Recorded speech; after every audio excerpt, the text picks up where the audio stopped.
24 दिसंबर 1999 की वो सर्द शाम, जब काठमांडू के त्रिभुवन अंतर्राष्ट्रीय हवाई अड्डे से इंडियन एयरलाइंस की फ्लाइट IC-814 ने दिल्ली के लिए उड़ान भरी।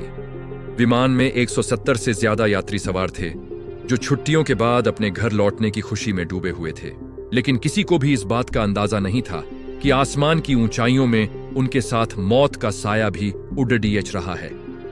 भारतीय हवाई क्षेत्र में प्रवेश करते ही विमान के अंदर अचानक सन्नाटा पसर गया और एक भयानक साजिश शुरू हुई। अचानक हाईजैकर 8 अपनी सीट से उठा।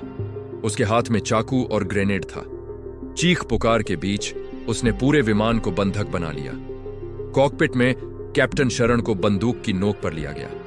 आतंकवादियों ने विमान को लाहौर की तरफ मोड़ने का हुक्म दिया। ईंधन की कमी के कारण कैप्टन ने अमृतसर में इमरजेंसी लैंडिंग की कोशिश की, जहां तनाव चरम पर पहुंच गया था। रनवे पर विमान घंटों खिड़खिड़ा रहा। भारत सरकार की पहली प्रतिक्रिया में देरी हुई और हाईजैकर्स ने ईंधन मिलने से पहले ही उड़ान भर ली। अमृतसर से भागने के बाद विमान लाहौर पहुंचा, जहां शुरुआत में मना करने के बाद आखिरकार उसे लैंड करने की अनुमति मिली।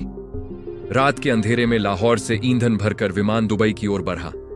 यात्रियों के लिए हर मिनट एक सदी जैसा लग रहा था। दुबई के अल मिन्हाज बेस पर कुछ राहत मिली।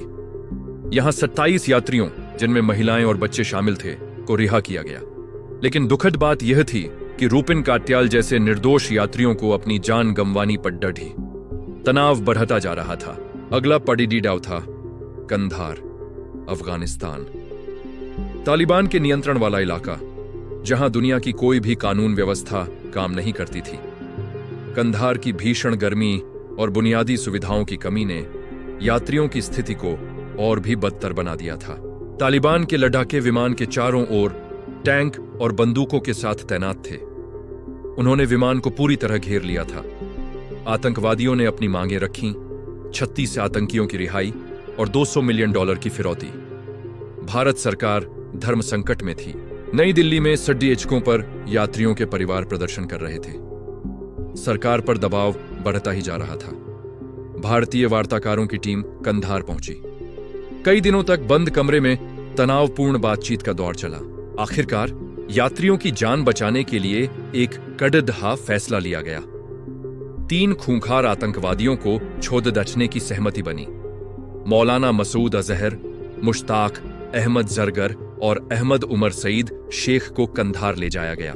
31 दिसंबर 1999 को, साल के आखिरी दिन, बंधक यात्रियों की रिहाई हुई। यह भारत के इतिहास का सबसे लंबा हाईजैकिंग ड्रामा था। जब यात्री वापस दिल्ली के पालम हवाई अड्डे पर उतरे तो वहां खुशी और गम का मिला-जुला माहौल था। कैप्टन शरण ने अपनी सूझबूझ से कई जानें बचाईं, लेकिन इस घटना ने भारतीय सुरक्षा प्रणाली में बड़े छेद उजागर किए। इस हाईजैकिंग के बाद भारत ने अपनी विमानन सुरक्षा नीतियों में भारी बदलाव किए और स्काई मार्शल्स की तैनाती शुरू की। IC-814 की कहानी आज भी हमें याद दिलाती है कि आतंकवाद के खिलाफ लड़ाई कितनी कठिन और बलिदानों से भरी है।